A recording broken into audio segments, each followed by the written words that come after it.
આપણે ઇતિહાસમાં એવા યુદ્ધો વિશે સાંભળ્યું છે જે વર્ષોના વર્ષો ચાલ્યા, પણ શું કોઈ માની શકે કે એક યુદ્ધ માત્ર 13 દિવસમાં પૂરું થઈ ગયું? અને એ પણ એવું યુદ્ધ જેણે ખાલી સરહદો જ નહીં પણ એક આખો નવો દેશ બનાવી દીધો. હા, બિલકુલ સાચું. ફક્ત 13 દિવસ. આટલા ટૂંકા ગાળામાં સમજી લો કે દક્ષિણ એશિયાનો આખો રાજકીય નકશો જ કાયમ માટે બદલાઈ ગયો. આ કોઈ સામાન્ય યુદ્ધ નહોતું. વીજળીની ઝડપે પૂરું થયું, પણ એની અસર એટલી જોરદાર હતી કે આખા વિસ્તારમાં તેની ધ્રુજારી અનુભવાઈ.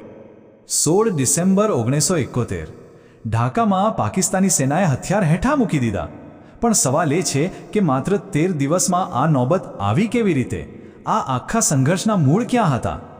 આને સમજવા માટે આપણે થોડુંક પાછળ જવું પડશે, દાયકાઓ પાછળ. કારણ કે આ સંઘર્ષના બીજ એક એવા દેશમાં રોપાયા હતા જે, સાચું કહીએ તો, શરૂઆતથી જ વહેંચાયેલો હતો. જુઓ, 1947માં જ્યારે ભાગલા પડ્યા અને પાકિસ્તાન બન્યું, ત્યારે એ ભૌગોલિક રીતે જ એકદમ અજીબ દેશ હતો. એના 2 ટુકડા હતા, એક પશ્ચિમ પાકિસ્તાન અને બીજો પૂર્વ પાકિસ્તાન. અને એમની વચ્ચે 1600 કિલોમીટર લાંબો ભારતનો વિસ્તાર. આ જે ભૌગોલિક અંતર હતું ને, એ તો બસ આવનારા મોટા તોફાનનો એક ઇશારો જ હતો. અને આ અંતર માત્ર જમીનનું નહોતું. પશ્ચિમ પાકિસ્તાનમાં ઉર્દૂ બોલનારા શાસકોનો દબદબો હતો, જ્યારે પૂર્વ પાકિસ્તાનમાં બંગાળી બોલતી બહુમતી હતી. અને એમને હંમેશા એવું લાગતું કે એમની સાથે આર્થિક અને રાજકીય રીતે અન્યાય થાય છે. ભાષા, સંસ્કૃતિ, ઓળખ બધું જ તદ્દન અલગ. આ તણાવ કોઈ 1-2 દિવસનો નહોતો. વર્ષોથી અંદર ને અંદર ઉકળી રહ્યો હતો. 1950ના દાયકામાં પોતાની ભાષાના હક માટે બંગાળી ભાષા આંદોલન થયું. પછી 1969 આવતા તો વિરોધ એટલો વધી ગયો કે ત્યાંના રાષ્ટ્રપતિને રાજીનામું આપવું પડ્યું. અને પછી આવ્યું 1970નું વર્ષ, પાકિસ્તાનની પહેલી સામાન્ય ચૂંટણી. આ ચૂંટણી એક એવો ટર્નિંગ પોઈન્ટ બની જેની કોઈએ કલ્પના જ નહોતી કરી. ચૂંટણીના પરિણામો આવ્યા અને બધા ચોંકી ગયા. પૂર્વ પાકિસ્તાનની પાર્ટી અવામી લીગ નેશનલ એસેમ્બલીમાં જંગી બહુમતીથી જીતી ગઈ. હવે ટેકનિકલી તો દેશ પર રાજ કરવાનો હક એમ ન થતો, પણ પશ્ચિમ પાકિસ્તાનમાં બેઠેલો શાસક વર્ગ સત્તા છોડવા માટે તૈયાર નહોતો. બસ આ જ રાજકીય મડાગાંઠે આગમાં ઘી હોમવાનું કામ કર્યું. જે એક શાંતિપૂર્ણ રાજકીય માંગ હતી, તે હવે એક ક્રૂર લશ્કરી દમનમાં ફેરવાઈ ગઈ. જ્યારે પાકિસ્તાનના રાષ્ટ્રપતિએ નવી ચૂંટાયેલી એસેમ્બલીને જ અનિશ્ચિત સમય માટે સ્થગિત કરી દીધી, ત્યારે પૂર્વ પાકિસ્તાનના લોકોનો લોકશાહી પરથી ભરોસો જ ઉઠી ગયો. આ એક છેલ્લો ઘા હતો. આના જવાબમાં પાકિસ્તાની સેનાએ 25 માર્ચ 1971ના રોજ ઓપરેશન સર્ચલાઇટ શરૂ કર્યું. એક ભયાનક લશ્કરી કાર્યવાહી. અવામી લીગને ગેરકાયદેસર જાહેર કરી દેવાઈ. વિરોધનો સૂર ઉઠાવનારાઓની સામૂહિક ધરપકડો શરૂ થઈ. ઢાકાની ગલીઓમાં નિર્દોષ લોકોનું લોહી વહેવા લાગ્યું અને ખાસ કરીને બુદ્ધિજીવીઓ અને લઘુમતીઓને ટાર્ગેટ કરવામાં આવ્યા. આ ક્રૂરતાનું પરિણામ ભયાનક હતું. 1 કરોડ, વિચારો તો ખરા, 1 કરોડ લોકોએ પોતાનું ઘરબાર, પોતાની જિંદગી બધું જ છોડીને જીવ બચાવવા માટે બાજુના દેશ ભારતમાં શરણ લેવી પડી.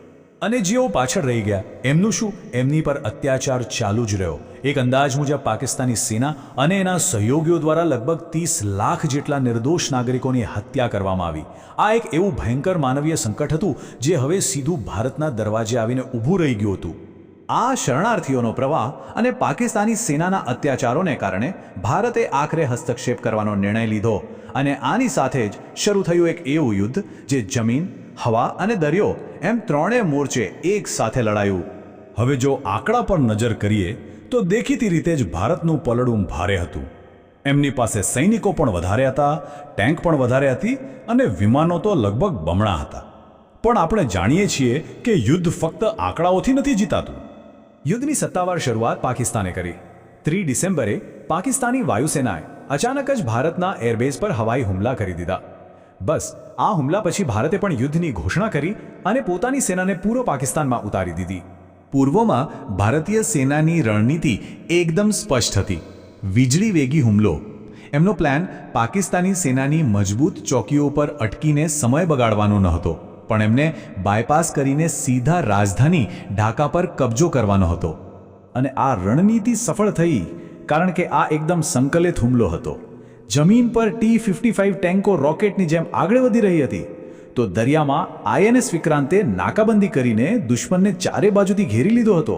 અને ઉપર આકાશમાં MiG-21 વિમાનોએ એટલી ઝડપથી હવા પર કબજો જમાવી લીધો કે પાકિસ્તાની વાયુસેનાને ઉડવાની તક જ ન મળી. આ ત્રણેય મોરચે થયેલા ઘાતક હુમલા સામે પાકિસ્તાની સેના લાંબો સમય ટકી શકી નહીં. યુદ્ધ હવે એના અંતિમ તબક્કામાં હતું અને આ અંત એક નવા રાષ્ટ્રના જન્મનું કારણ બનવાનો હતો. યુદ્ધ જ્યારે પૂરું થયું ત્યારે 93,000 પાકિસ્તાની સૈનિકો અને અધિકારીઓએ ભારતીય સેના સામે સરેન્ડર કર્યું. 93,000! 16 ડિસેમ્બરે ઢાકામાં જે થયું એ ઐતિહાસિક હતું. બીજા વિશ્વયુદ્ધ પછી આટલી મોટી સંખ્યામાં સૈનિકોએ ક્યારે એક સાથે આત્મસમર્પણ નહોતું કર્યું. આ સાથે જ પૂર્વ મોરચા પર યુદ્ધનો અંત આવી ગયો. અને આ યુદ્ધનું સૌથી મોટું, સૌથી મહત્વનું પરિણામ દુનિયાની સામે આવ્યું. પૂર્વ પાકિસ્તાન હવે ભૂતકાળ બની ગયું હતું. એની જગ્યાએ બાંગ્લાદેશ નામના એક નવા સ્વતંત્ર રાષ્ટ્રનો ઉદય થયો. એક નવો દેશ, એક નવો ધ્વજ અને લાખો લોકો માટે એક નવી આશા.